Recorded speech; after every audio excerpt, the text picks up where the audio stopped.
요즘 우리 아들과 저녁마다 같이 성경을 읽으면서 제가 설명을 해줍니다. 이틀 전인데요, 제가 우리 아들에게 물었습니다. 두 가지 질문을 했습니다. 너는 예수님이 너를 위해서 십자가에 돌아가신 거 믿니?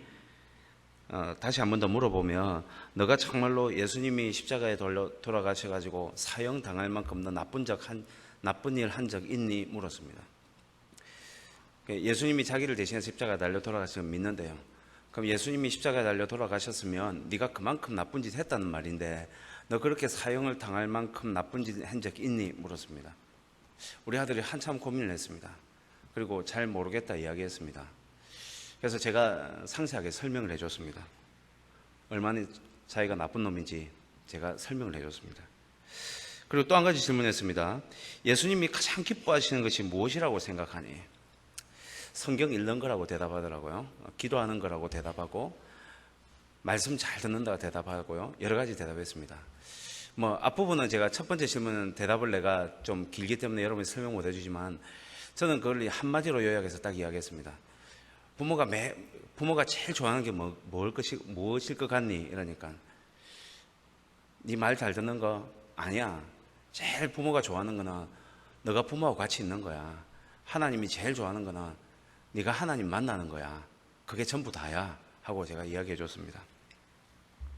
우리는 종종 앵무새처럼 말하지만 잘 알지도 못하고 말하는 경우들이 많이 있습니다. 깨닫지도 못하고 알지도 못하면서 정답을 외우다시피 해서 어릴 때부터 배워온 대로 그대로 앵무새처럼 이야기하는 경우들이 많이 있습니다. 여러분은 예수를 믿으면 모든 문제가 해결될 거라고 여러분 믿습니까? 만일에 그것이 사실이라면 어떻게 해야지 예수님을 믿는 가치를 누릴 수 있다고 생각합니까? 우리는 이론적으로 대답 잘합니다. 모든 걸 다 아는 것처럼 이야기하고 틀린 대답한다든지 정답을 이야기 안 하는 경우는 거의 없습니다. 다 아는데 그냥 다 그런 건 아니겠지만 적지 않은 사람들이 그냥 배운 대로 말할 뿐이지 실제는 잘 모른다는 것이 문제입니다. 어릴 때부터 들었으니까 안다고 생각하는 경향들이 많은 것 같습니다. 책상 앞에 앉아 있으면 공부를 열심히 한다고 생각하듯이 교회를 잘 나오면 다 아는 것처럼 그렇게 생각을 합니다. 그리고 신앙도 그게 맞추어서 잘한다고 생각을 합니다. 시험을 치면 성적이 나오듯이, 그래서 그 성적을 보면 내가 책상 앞에 앉아 있어도 공부를 안 하면은 사실은 공부한 게 아니듯이, 우리가 현실 문제에 부딪히면 내 신앙이 진짜 어디까지인지를 금방 알 수 있습니다. 교회에서 거룩하지 않는 사람 아무도 없습니다. 예배 참석하면 다 거룩하게 앉아 있습니다. 그러니까 다 예수 잘 믿는 것처럼 보입니다. 그런데 실제는 안 그런 경우들도 있다는 것을 많이 봅니다. 이론적으로만 익히다 보니까 성경도 알고 기도해야 하는 것도 아는데 안 됩니다. 그러니 예수 믿는 것이 크게 필요하다는 것을 느끼지 않아도 필요한 것처럼 말하고 행동하고 그렇게 살아가기도 합니다. 쉽게 말하면, 한마디로 말하라면 이것을 뭐라고 부르냐면 종교인이라고 부르는 겁니다. 오늘 이 설교를 들으실 때 우리가 약간 좀 마음을 조금 정직해지셨으면 좋겠다 싶습니다. 진짜 내가 알고 하는 건지, 아니면은 주변에서 하도 말을 많이 하니까 나도 그런 사람처럼 생각을 하고 하는 건지, 하나님을 인격적으로 안 만났으면서도 불구하고 다 만났다고 하니까 만난 것처럼 생각하는 것 전제부터 출발하는 건지, 우리가 좀 심각하게 생각했으면 좋겠습니다. 우리에게는 가장 큰 문제는 뭐냐면 머리하고 가슴하고 따로 노는 게 가장 큰 문제입니다. 저는 오늘 설교 제목을 그렇게 정했습니다. 정말 기도하면 되는가? 이 질문은 그냥 붙인 질문이 아니고요, 저는 심각하게 고민하고 하는 질문입니다. 저는 할 때마다 질문을 합니다. 진짜 내가 기도하면 응답이 올까? 제가 예전에도 말씀드렸다시피 어느 정도 신앙생활 할 때까지 저는 이것이 계속 고민이었습니다. 심지어는 초년생 때, 그러니까 신학 초년생 때 저는 여전히 이게 고민이었습니다. 한 번도 저는 이걸 응답이라고 받았다고 생각하는 기억이 별로 없는 것 같아요. 그래서 어떻게 해야지 응답이 올까 해서 어떻게 하면 된다더라면 별의별 방법을 다 써봤었습니다. 근데 여전히 마음은 잠깐 되는 것처럼 내가 됐다고 생각을 하자 해서 됐다고 생각을 한 적은 있지만 실제 내가 그렇게 됐느냐 물었을 때는 확신을 가지고 말하지 못할 만큼 그런 생각들을 가진 적이 있습니다. 이런 분들이 폭풍이 불면 감당을 못합니다. 육신적인 것 쫓아갑니다. 현세적인 복이 복인 줄 압니다. 가지지 못하면 다른 사람보다 못 가졌다고 스스로 자책을 하게 됩니다. 신앙적으로 흔들리게 되면 떠나게 됩니다. 여러 가지 일들을 일으키게 됩니다.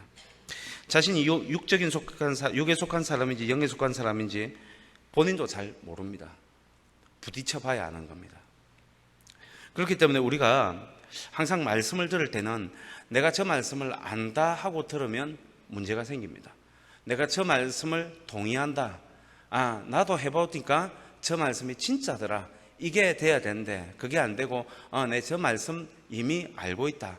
다 들은 말씀이다 하면 별로 그렇게 우리 신앙생활에 크게 변화를 일으킬 것 같지는 않습니다. 그런 사람들이 드리는 예배는 들어올 때와 나갈 때가 큰 차이가 없습니다. 도전 별로 안 받습니다. 그냥 그렇게 신앙생활합니다.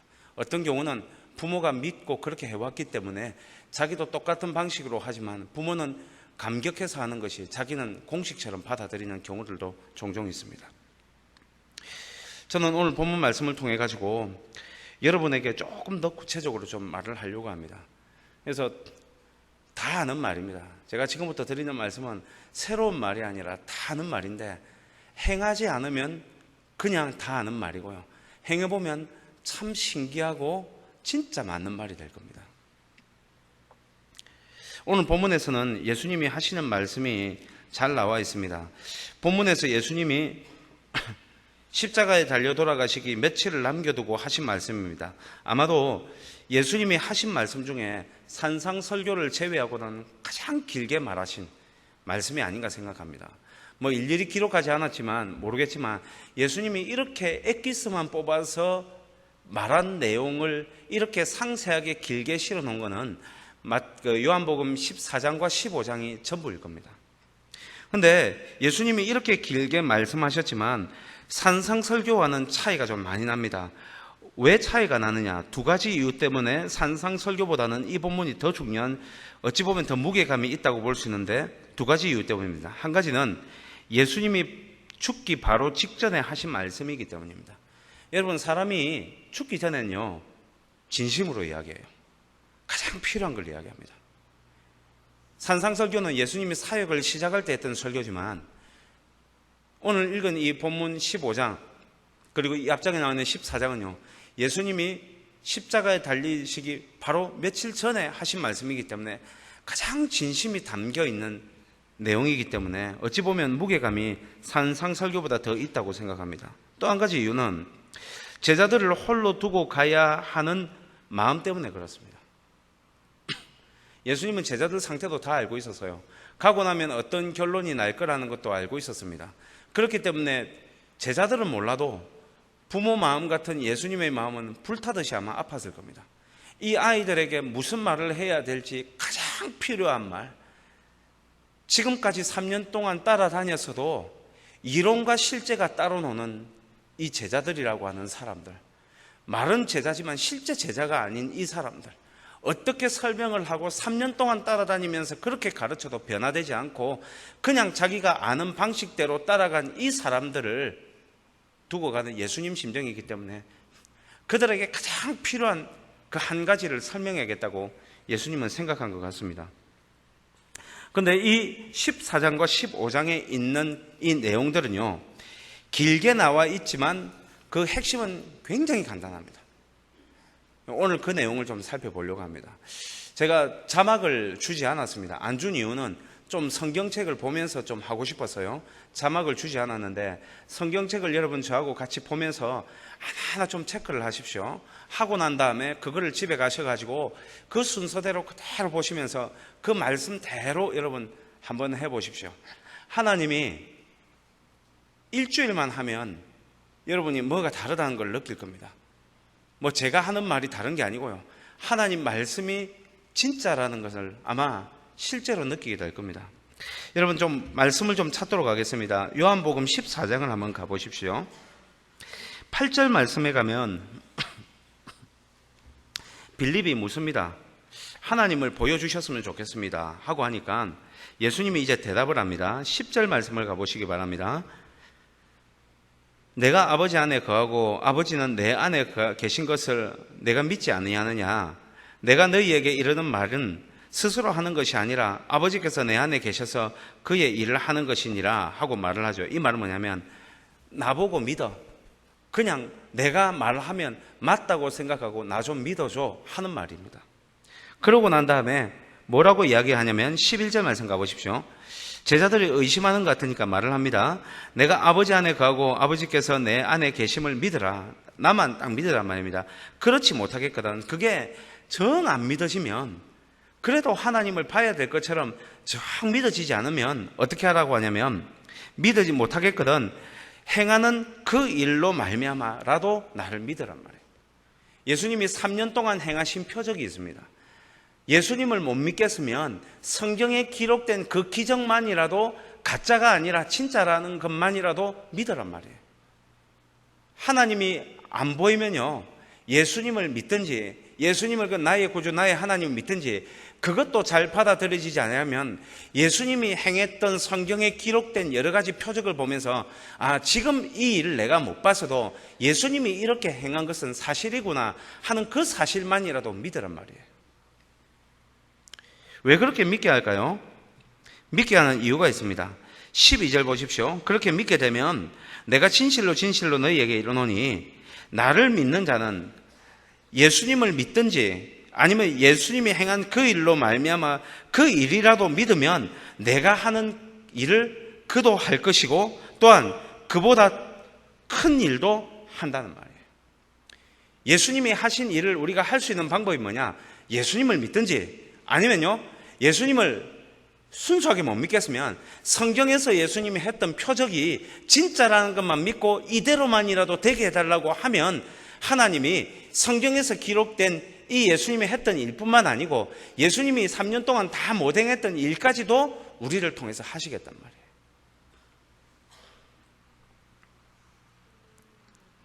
그러면서 뭐까지 이야기합니까? 13절 보십시오. 어떻게 하면 되느냐? 너희가 내 이름으로 예수의 이름으로 무엇이든지 구하면은 내가 그것을 그대로 행한다고 했어요. 왜냐하면 너희들이 기도를 하면 내가 그 기도를 듣고 아버지에게 가서 이야기하면 아버지가 허락하셔서 해줄 거라고 해요. 그래서 내가 아버지한테 직접 전달할게. 직접 전달하기 때문에 너희가 나보다 더 큰 일도 그대로 행할 거란 말이에요. 그게 이제 13절에 나와 있어요. 13절 다시 한번 보십시다. 너희가 내 이름으로 무엇을 구하든지 내가 행하리니 왜냐하면 이는 아버지로 하여금 아들로 말미암아 영광을 받으시게 하려면, 다시 말하면 하나님께서 아버지에게 이야기해가지고 이 성경에 나와 있는 것이 사실이라고라도 믿는 사람이라면 이대로라도 행하게 한단 말이에요. 그리고 이것보다 더 큰 일도 행하게 해주신단 말입니다. 그래서 14절에서 결론 내리죠. 어떻게 결론 내립니까? 내 이름으로 무엇을 구하든지 무엇이든지 내게 구하면 내가 어떻게 한단 말이에요? 행한단 말이에요. 여러분, 우리가 중심을 둬야 됩니다. 우리가 그냥 하는 게 아니고요, 우리가 예수를 믿기 위해서는 성령이 도와주셔야 되는데 도와주셔도 이 의심이 잘 안 되면요, 그걸 못 믿겠거든. 성경에서 말하는 게 예수님이 행하신 일이 그냥 사실이라고라도 받아들이고 그대로라도 되게 해달라고 하면요, 그 일이라도 하나님이 해주신단 말이에요. 의도가 뭘까요? 내가 할 테니까 제발 믿으란 말이에요. 너희들이 3년 동안 그렇게 안 됐는데 내가 할 테니까 제발 이것만이라도 믿으란 말이에요. 엑기스로 짜내면 이거 한마디 하려고 이렇게 한 겁니다. 14장과 15장 통틀어서 예수님이 하는 말씀 뭐냐면 믿어달라는 거예요. 믿어만 주면 내가 할 테니까 가만히 있고 아무것도 안 해도 되니까 믿어만 주면 내가 할 테니까 이거라도 믿으란 말이에요. 15장을 볼까요? 15장 5절 말씀을 가보시기 바랍니다. 오늘 읽을 본문인데, 나는 포도나무요, 그 다음에 너희는 뭐라고 되어 있습니까? 가지라고 되어 있죠. 가지가 열매를 맺으려면 어떻게 해야 됩니까? 그가 내 안에, 내가 그 안에 거하면 사람이 어떻게 된다고요? 열매를 많이 맺나니, 조금 맺는 게 아니에요. 많이 맺나니 나를 떠나서 너희가 아무것도 할 수 없다고 했어요. 그러니까 열매를 맺으려면 어떻게 돼요? 예수님께 붙어 있으면 되는 거예요. 자, 여러분 한번 생각해 보십시다.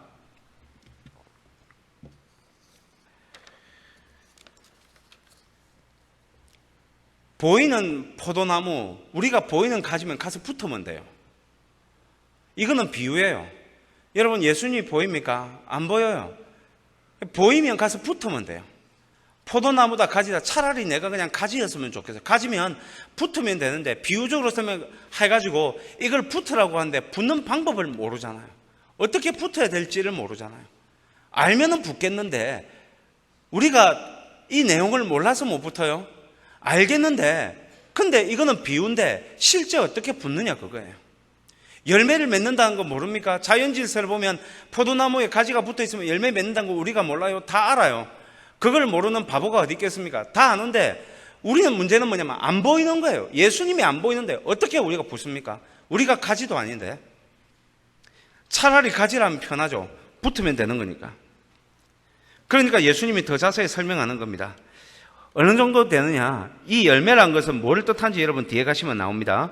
6절 말씀을 보십시다. 15장 6절. 사람이 내 안에 거하지 아니하면, 예수님 안에 붙어 있지 않으면 가지처럼 밖에 버려져서 마르게 된대요. 아무 가치 없게 된대요. 마르게 된 건 필요 없기 때문에 불에 던져서 살라버린답니다. 이 열매를 안 맺으면요, 하나님도 가치 없게 생각하고 열매를 맺으면 가치 있게 생각하는데, 열매의 결과가 어디서 나오냐면 내가 붙어 있느냐 붙어 있지 않느냐에 따라서 나온다는 거예요. 그래서 이제 구체적으로 이야기합니다. 지금부터 여러분 잘 보셔야 됩니다. 지금 눈으로 따라오셔야 되는데, 너희가 7절 말씀입니다. 너희가 내 안에 거하고, 그죠? 우리가 예수님 안에 거하고, 그 다음에 내 말이 너희 안에 거하면, 그렇게 된다면 무엇인지 원하는 대로 구하라 했죠.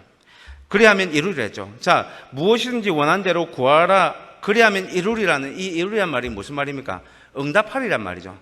그러면 8절 말씀을 보시겠습니까? 너희가 열매를 많이 맺으면 하는 말은 무슨 말입니까? 너희가 응답을 많이 받으면 하는 말과 같은 말입니다. 그러면 응답을 많이 받으면 어떻게 되는 거예요? 아버지께서 뭐 하는 거예요? 하나님이 영광 받으냐. 우리가 응답 받으면요, 하나님이 영광 받는데요.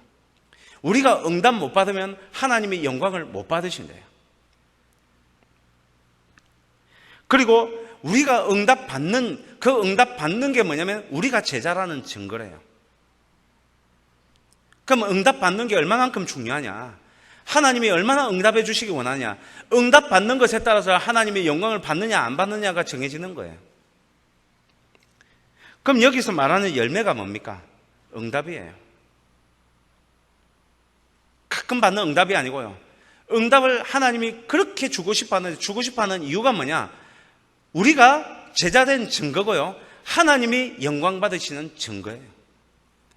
그럼 하나님이 영광을 안 받으신단 말, 못 받으신단 말은 뭐냐면 우리가 뭘 못 받는단 말이에요? 응답을 못 받는다는 거예요.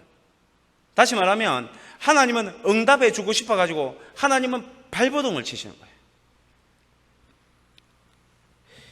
자, 어떻게 응답을 받느냐? 9절 말씀 가시기 바랍니다. 9절 말씀에 가면 아버지께서 나를 사랑하신 것 같이 나도 너희를 사랑하였으니 나의 사랑 안에 거하라. 자, 7절 말씀 맨 앞에 가면 내 안에 거하라고 하죠. 구체적인 말로 합니다. 어떻게 합니까?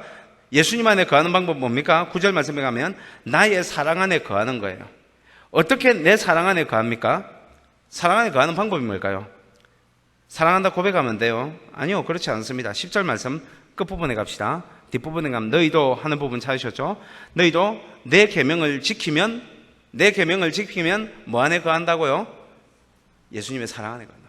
예수님의 계명을 지키면 예수님의 사랑 안에 거하고, 예수님의 사랑 안에 거한다는 게 예수님 안에 거한다는 뜻이에요. 그럼 그 계명이 뭘까요? 12절 말씀을 갑니다. 12절 말씀 가면 내 계명은 곧, 이건 같단 말인데 무슨 말이냐면 내 계명은 뭐냐면 내가 너희를 사랑한 것 같이 너희도 뭐 하란 말이에요? 서로 사랑하라는 거예요. 사람을 사랑하기 위해서, 미워하지 않기 위해서 발버둥을 치는 것이 뭐냐면 예수님 사랑 안에 거하는 방법이에요. 이 사랑 안에 거하는 게 있으면요, 그 다음에 어떻게 해야 되냐면 15장 7절로 다시 갑시다. 조금 복잡하죠. 제가 나중에 설명해 드릴게요. 7절에 가면 너희가 내 안에 거하는 거예요. 이게 사랑하는 마음으로 하는 게 예수님 안에 거하는 거고요. 그 다음에 예수님이 내 안에 거하는 게 아니라 예수님의 뭐가 거합니까? 예수님의 말씀이, 예수님이 하신 말씀이 내 안에 거하면, 이걸 약속의 말로 내가 받아들이면 이것대로 원하는 대로 무엇인지 구하면 어떻게 된다고요? 그대로 이루어진다는 거예요. 그러니까 여러분, 아픈 사람이 있으면 하나님이 고쳐주신다는 약속의 말씀을 붙잡고 그 사람이 나았으면 하는 간절한 소망을 가지고 그 사람을 사랑하는 마음으로 진심으로 기도하면요, 하나님이 역사를 나타내세요. 저는 그렇게 믿습니다.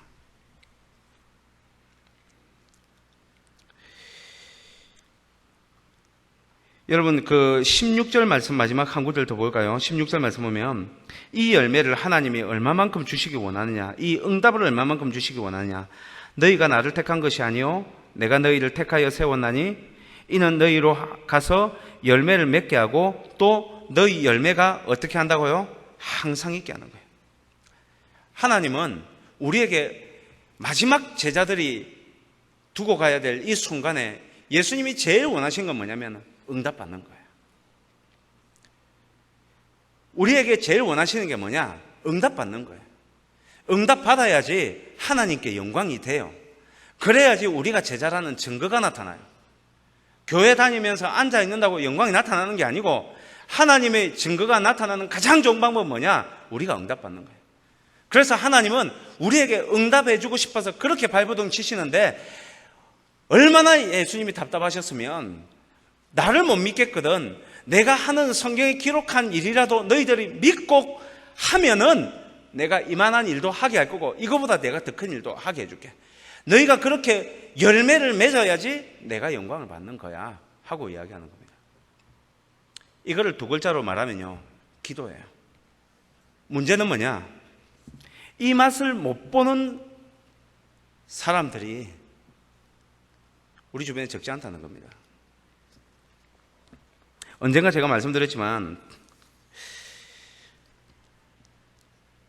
교회 신축해가지고 가는 교회마다 제가 느끼는 감정이 하나 있습니다.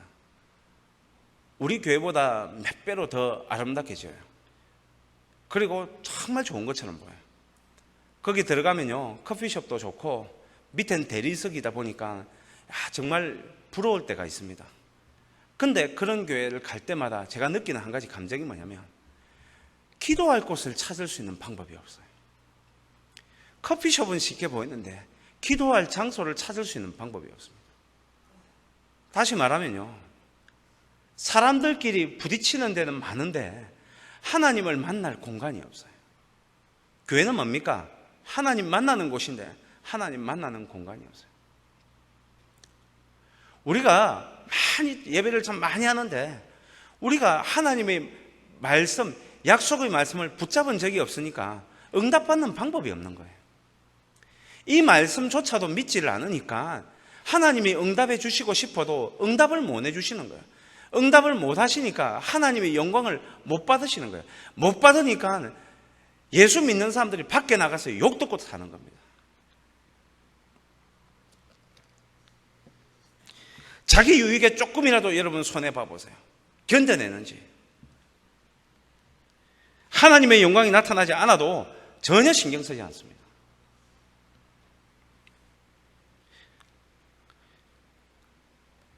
예수 믿는 가치가 여러분 나타나야 됩니다. 그러려면 이 말세 때에 응답을 받으셔야 돼요. 그냥 형식상 응답 받는 게 아니고 진짜 응답 받으셔야 돼요. 하나님이 예수님이 14장 15장에서 이렇게 길게 말씀하시면서 한 가지만 핵심 두고 이야기했는데, 기도해, 응답 줄게. 기도해, 응답 줄게. 기도해, 제발 기도 좀 해. 내가 응답 꼭 줄게 하는 게 핵심이에요. 응답 받는 방법, 오늘 본문 말씀에서 설명하는 7절 말씀이 제일 중요합니다. 너희가 내 안에 거하고, 이 말은 내가 형제를 진짜 사랑하는 마음으로, 나를 위해 기도할 때 나를 진짜 사랑하는 마음으로 기도하면서 내 말이 너희 안에 거하면 이 말은 무슨 말이냐면 예수님이 내 안에 간 게, 예수님의 말씀이 내 안에 간 거는 이 예수님이 말씀하신 이 약속의 말씀들이 내 안에 가면 그 약속대로 맞추어 가지고 기도하면, 그 약속에서 약속한 거라면 그 약속대로 무엇이든지 네가 원하는 대로 구해봐. 그러면 내가 틀림없이 너에게 응답해 줄게. 이게 전부 다예요. 그렇기 때문에 여러분, 하나님의 영광을 나타내고 싶습니까? 그럼 기도하셔야 돼요. 기도한다고 되느냐? 그거는 기도 맛을 못 봐서 그런 분이고요. 기도가 만사입니다. 기도 안 하고 할 수 없게 되어 있습니다. 저는 이걸 가지고 두 가지를 적용하고 여러분에게 말씀드리려고 합니다. 여러분, 구체적으로 제가 조금 말씀을 드리겠습니다. 두 가지 방법을 여러분 좀 쓰셨으면 좋겠다고 생각해서 두 가지 말씀드립니다. 첫 번째는 이미 다 주셨다는 것을 여러분 꼭 기억하시기 바랍니다. 우리가 받지 못한 것을 빼앗으려고 하는 것이 기도가 아니라 우리에게 이미 주어진 약속을 하나님이 지키시도록 하는 것이 기도라는 것을 여러분 꼭 기억하시기 바랍니다. 우리가 예수 믿으면 천국 가는 건 확실합니다. 그러나 예수 믿는다고 지상에서 행복해지는 건 아닙니다. 이 말씀은 뉘앙스를 구별하셔야 돼요. 우리가 건강하다는 것은 좋은 겁니다. 그러나 건강한 것은 아무거나 먹어도 괜찮다는 것을 뜻이 아니에요. 건강하기 때문에 관리해야 되듯이 우리가 천국 시민이기 때문에 천국에 들어가는 확실하지만 그렇다고 지상에서 삶이 행복하냐? 그걸 장담할 수는 없어요. 마음대로 살면요, 우리가 행복할 수 없는 것은 기정사실입니다. 그렇기 때문에 우리가 건강을 관리하듯이 예수 믿는 가치를 발견하고 다 주신 것을 우리가 누리는 것이 뭐냐면 기도인데, 누리려고 하면은 하나님의 약속의 말씀을 딱 붙잡고 그 말씀대로 되게 해달라고 기도하는 거예요. 이게 누리는 거예요. 응답 여러분 받아보세요. 세상에 다른 재미있는지. 제가 지금 말씀드리는 거는 조엘 오스틴이라고 하는 긍정의 힘이라고 책을 쓴 그 조엘 오스틴 목사가 이야기하듯이 우리 속에 있는 어떤 내적인 힘이기 때문에 적극적으로 우리가 확신을 가지고 신념을 가지면 된다는 뜻이 아니에요. 믿음은 약속에서 출발하는 거예요. 하나님이 약속해 줬으면 거기서 출발하는 거예요. 우리 아들에게 내가 사줄게 하면 그 약속에서 출발하는 거예요. 사줄 거라고 하는 어떤 신념에서 출발하는 게 아니라 사준다고 하는 약속에서 출발하는 게 기도예요. 이 기도는요, 예수님이 나를 대신해서 십자가에 돌아가시고 부활하셨다는 그 사실을 믿는 이 약속에서 출발하는 겁니다. 여러분, 어느 중학생이 집에 있는데, 초등학생이 집에 있는데 중학생이 문을 열고 들어왔어요. 그 아이가 우리 집이니까 나가라 하면 나쁜 아이들 같은 경우는 나갈까요? 안 나갈까요? 안 나가요. 근데 이 아이의 입에서 앞에 한마디만 더 붙으면 이 아이들은 그냥 나가요. 집에 우리 엄마 아빠 있어. 너 나가. 이렇게 하면 그 초등학생은 이길 수 있어도 엄마 아빠가 있기 때문에 나가요. 자기보다 힘센 사람이 있으면 나가게 돼 있어요. 우리 안에 예수님이 계세요. 십자가에 달려 돌아가신 예수님을 우리가 믿게 되면 예수님이 우리 안에 영원토록 계세요. 내 신앙의 상태와 관계없이 계세요. 그러면 그 관계없게 계시는 그 예수님을 통해 가지고 하나님이 약속하신 말씀 그대로 이 약속대로 하나님이 해주신다고 했으니 이 확신을 가지고 우리가 선포하듯이 기도를 하면요, 하나님이 그대로 해주시는 거예요. 그래서 저는 여러분에게 요구하고 싶은 게 뭐냐면요, 여러분 하나님 자녀라고 하면 여러분 기도할 때 선포하면서 기도하십시오. 이사야서 53장 5절 말씀, 그가 찔림은 우리 허물을 인하며 그가 상함은 우리 죄악을 인함이라. 그가 징계를 받음으로 우리가 평안을 누리고 그가 채찍에 맞음으로 우리가 나음을 이뤘다. 우리가 허물에서 벗어나기 위해서 예수님 다 찔리셨어요. 우리가 죄악에서 벗어나기 위해서 상함을 받으셨어요. 평안 누리기 위해서 징계를 받으셨어요. 나음 잊기 위해서 채찍에 맞으셨어요. 그렇기 때문에 이 모든 건 다 주어졌어요. 그러니까 주어졌기 때문에 우리가 기도할 때 선포하면서 기도하면 돼요. 하나님이 다 이미 해결하셨다. 모든 병만은 고쳐져야, 모든 문제는 해결될지어다 해도요, 예수님이 다 해결하셨기 때문에 되게 되어 있는 겁니다. 거기에 대한 확신이 있으셔야 돼요. 어디까지 선포하면서 기도해야 되느냐? 시편 2편 7절 8절 말씀에 가면 내가 여호와의 명령을 전하노라. 명령을 전하느라. 어떤 명령이냐? 여호와께서 내게 이르시되 너는 내 아들이라. 오늘날 내가 너를 낳았도다. 내게 구하라. 내가 이방 나라를 내 유업으로 주리니 내 소유가 땅 끝까지 이르리라. 이거는 취하는 기도예요. 갈렙에게 갈렙이 말했습니다. 이 산지를 내게 주소서. 그 앞에 붙은 말이었어요. 그날에 주께서 나에게 약속하신 대로 이 산지를 내게 달라는 거예요. 이게 약속한 기도예요. 이 기도대로 하면요, 하나님이 해주신다는 거예요. 그렇기 때문에 여러분, 어떤 문제가 있더라도 여러분 선포를 하세요. 육신에서 보이는 어떤 현상을 가지고 여러분 벌벌 두려워서 떨지 마세요. 그냥 속이는 거라고 생각하시고 여러분 선포하면서 기도해요. 예수님이 십자가에서 다 이루었고 다 끝난 문제이기 때문에 내 머리에 담기지 않아도 예수님이 약속하셨으니까 이대로 된다고 믿고 여러분 선포하면서 기도하세요. 여러분 마가복음 16장 17, 18절 말씀 기억하시죠? 믿는 자에 따르는 표적 예수님이 약속하셔서 다 약속하신 거예요. 믿는 자에게 이런 표적이 따르니 너희가 내 이름으로 귀신을 쫓아내며 새 방언을 말하며 무슨 독을 마시더라 해를 받지 아니하고 병든 자에게 손을 얹은즉 나을 것이다. 이거는요 약속하신 거예요. 그렇기 때문에 내가 믿는다, 내가 지금 믿고 있다, 이렇게 하면요 어떤 병마든 어떤 문제든 일어난다 하더라도 약속의 말씀이니까 붙잡고 그 말씀대로 되게 해달라고 여러분이 기도하게 되면 하나님이 역사를 나타내신 거예요. 해보셔야 돼요.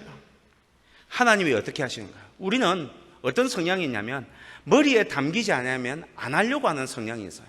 이해되지 않으면 하는 것에 대한 두려움을 가지고 있어요. 그냥 선포하세요. 선포한 다음에 우리는 자주 가지는 불신앙이 뭐냐면 안 되면 어떡하지 하는 생각하시지만 그거는 예수님이 다 해결하신 문제예요. 그냥 선포하면서 기도하시면 돼요. 하나님이 때가 되면 하나님이 하나하나씩 해결해 가십니다. 여러분 머릿속에 담기는 내용들 있죠. 인간적인 머리로 어떤 문제가 생겼을 때 해결하는 방법이 있죠. 그건 크고 비밀한 일이 아니에요. 예레미야 33장 3절 말씀에 가면요 너는 내게 부르짖으라 내가 네게 응답하겠고 내가 알지 못하는 크고 비밀한 일을 내게 보이리라고 하죠. 크고 비밀한 일은요 우리 머릿속에서 의논회가 계산되고 논리적으로 나오는 것은 모두가 다 크고 비밀한 일 아니에요. 크고 비밀한 일은요 열 수 있는 유일한 키는 뭐냐면은 부르짖는 거예요. 동서남북이 여러분 다 막힌 것처럼 느껴집니까? 아무것도 열리지 않는 것처럼 느껴져요. 아마 여러분 해보세요. 절대 안 열릴 겁니다. 하나님한테 여러분 부르짖어 보세요. 크고 비밀한 일을 주셨어요. 말씀이 생각나게 할 겁니다. 어떤 말씀이 떠오를 거예요. 그 말씀을 붙잡고 기도하세요. 이 말씀대로 될지어다 하면서 여러분 기도해 보세요. 하나님이 그 어떤 문제라 하더라도 내가 한 일뿐만 아니라 이보다 더 큰 일을 하겠다고 약속하셨기 때문에 틀림없이 하나님이 그 일 하십니다. 그 맛 여러분 한번 약간만 보셔도 기도가 이런 거구나, 진짜 기도해야 되는 거구나 여러분 느끼게 될 겁니다. 둘째는 기도는 영적 원리지만 자연 원리와 크게 다르지 않다는 사실을 여러분 꼭 기억하시기 바랍니다. 다시 한번 말씀드립니다. 기도는 영적 원리지만 자연 원리와 크게 다르지 않다는 것 여러분 아셔야 됩니다. 자연은 하나님이 만드셨습니다. 해가 뜨면 지게 돼 있고요. 수고하면 열매를 걷게 되는 게 자연 원리입니다.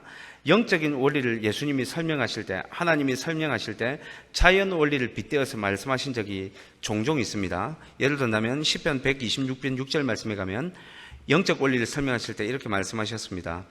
울며 씨를 뿌리러 나가는 자는 반드시 기쁨으로 그 곡식단을 가지고 돌아오리로다 하는 원리가 있어요.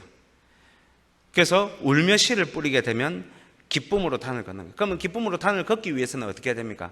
울며 씨를 뿌려야 되는 거예요. 이게 영적 원리예요. 영적 원리는 노래가 안 하다가 어느 날 갑자기 했는데 갑자기 확 내려오는 원리가 아니에요. 영적 원리의 90%는요 울며 씨를 뿌려야지만 기쁨으로 단을 걷는 거예요. 어떤 열매는요 10년, 20년 지나야 맺는 열매도 있지만 분명히 그것은 땅에 떨어지지 않는다는 겁니다. 마가복음 4장에 가면 천국 비유가 나오죠. 씨 뿌리는 비유가 나옵니다. 거기에 가면 뭐가 나오느냐, 좋은 밭이 되면, 좋은 밭이면 여러분 열매를 많이 맺죠. 영적 원리도 똑같아요. 좋은 밭이 되면 30배 혹은 60배 혹은 100배의 결실을 맺는 거예요. 그럼 우리는 생각할 때래요. 자연 원리는 하나 주면 하나 받고 하는 원리인데 어떻게 영적 원리는 30배, 60배, 100배가 될 수 있느냐. 여러분 그거는 정말 모르고 하는 말씀이에요. 기도하면요 30배, 60배, 100배 이상 열립니다. 자연 원리를 들어서 제가 이야기를 할까요? 제 말이 거짓말인지. 여러분 사과나무 한 개에 사과 몇 개 열립니까? 몇 개 정도 열릴 것 같아요? 제가 조사를 해봤어요. 안 나와 있더라고요. 그래서 인터넷 사과나무를 켜놓고 헤아려 봤어요. 하나하나씩. 한 150개까지 헤아렸습니다. 그 다음에 못 헤아리겠더라고요. 30배, 60배, 100배. 한 면만 헤아렸는데도 150개 이상 헤아리니까 더 많은데 못 헤아리는데 제가 볼 때는 한 4, 500개 안 열리겠나 싶습니다. 그럼 몇 배예요? 4, 500배예요. 만일에 사과나무 한 개에 2, 3개만 열린다면 여러분 어떻게 될까요? 아무도 이 가운데는 사과 사 먹을 사람이 없습니다. 못 사 먹어요. 비싸서. 영적 원리도 똑같아요. 여러분 기도하면요 30배, 60배, 100배예요. 무조건 그렇게 되게 되어 있습니다. 내가 기도한 것 이상으로 오게 되어 있습니다. 증거를 하나 대죠. 여러분 오늘 아침에 일어나셔서 기도하셨습니까? 안 하셨습니까? 안 하셨죠. 오늘 어제 중에 주무실 때 여러분 내일 아침에 일찍 일어나고 뇌는 잘 움직이게 하고 그 눈은 잘 뜨게 하고 코는 숨을 잘 쉬게 하고 입은 이 하나 썩지 않고 그 다음에 말 잘하게 하고 성대를 지켜달라고 오장육부 하나하나 놓고 여러분 기도했습니까? 안 했습니까? 안 했죠. 그런데도 아침에 일어났을 때 이상이 있었습니까? 없었습니까? 없었죠. 몇 배일까요? 그럼 그게 가만히 있어도 기도하지 않아도 열리는 원리가 있어요. 그렇기 때문에 성경에서 뭐라 말하냐? 마태복음 6장 33절 가면 너희는 먼저 그의 나라와 그의 의를 구하라. 왜? 그리하면 이 모든 것을 너희에게 더해 주시라. 왜? 그게 30배, 60배, 100배의 결실이거든요. 여러분이 이 자연 원리를 알듯이 영적 원리를 알아서 약속의 말씀 한 가지만 잡고 자연 원리를 파악하듯이 그 말씀 한 구절만 잡고 울며 씨를 뿌리는 마음으로 진짜 기도해 보세요. 하나님이 몇 배의 결실을 맺게 해주실지. 어떤 믿음의 조상들을 조사했답니다. 믿음의 조상들을 조사하니까 그 후손들이 잘 된 것을 보니까 한 사람의 기도를 통해서 후에 5세대, 6세대까지도 축복을 받고 풀리는 복들이 있더랍니다. 몇 배겠습니까? 2배요? 아니에요. 최소한 100배입니다. 여러분 이 원리를 모르면 절대 안 됩니다. 기도는요 마치 저축과 같아요. 기도해 놓으면 절대로 흉년이 오지 않습니다. 기도는요 저축처럼 뿌려놓는 거예요. 여러분 연금 들지 않습니까? 지금 위해 드는 거예요? 앞으로 20년 후에 10년 후를 위해서 드는 겁니까? 그 후를 위해서 지금 드는 거예요. 좀 쪼달리더라도. 그러면 넣어놨기 때문에 반드시 그거는 나에게 돌아오게 됐어요. 그때가 되면요 연금 좋지 않습니까? 넣어놓으면 내가 받는 금액보다 훨씬 더 많이 이렇게 받을 수 있게 되어 있습니다. 그것만 해도 몇 배가 되는데 한 대여섯 배만 돼도 내 노년이 다 보장이 되는데 하물며 내가 지금 기도로 해가지고 계속 매일마다 하루도 빠짐없이 심어 놓는다 생각해 보세요. 앞으로 여러분 10년 후에 어떤 일이 벌어질까요? 여러분 능력으로 할 수 있는 게 있습니까? 저는 짧은 세월 살았지만 제가 한 가지 분명하게 아는 것은요 제가 할 수 있는 것이 하나도 없다는 것을 저는 알고 있습니다. 제가 결정할 수 있는 것이 하나도 없다는 것을 저는 알고 있어요. 그래서 기도가 중요한 거예요. 제가 마지막 때니까요 한 가지 깨달은 게 뭐냐면 기도 외에는 내 장례를 준비할 수 있는 방법이 아무것도 없다는 걸 제가 알고 있어요. 사람한테 잘 보여요. 그 사람 죽으면 어떡할 거예요? 도망가면 어떻게 할 겁니까? 혹시 관계 비틀어지는 일이 있어서 틀어지면 어떡할 거예요? 잡을 수도 없어요. 그렇기 때문에 하나님이 책임지도록 하나님 붙잡고 기도하는 거예요. 여러분 찬양 중에 그 찬양 있죠? 나의 작은 신음에도 응답하시는 거. 약간만 신음해 보세요. 하나님 몇 배로 갚으시는지. 결론을 맺습니다. 기도는 이론이 아닙니다. 기도는 깨닫고 해야 되지. 그래 하면 좋다더라 하고 하는 내용이 아닙니다. 기도는 알면 그 가치를 알면 하는 거고 모르면 절대 못하는 게 기도입니다. 기도는 사람이 시키는 게 아니라 성령이 시키십니다. 오늘 제가 여러분에게 말씀 전할 때에 마음 가운데 새롭게 결단하면서 기도해야 되겠다, 진짜 이제는 기도해야 되겠다 생각되는 것은 성령님이 여러분 마음 가운데 감동시킨 겁니다. 그 감동대로 하나님이 여러분에게 응답해 주실 겁니다. 확신을 가지시고 주님의 말씀을 붙들고 기도하는 여러분 되시기를 주님의 이름으로 축원드립니다.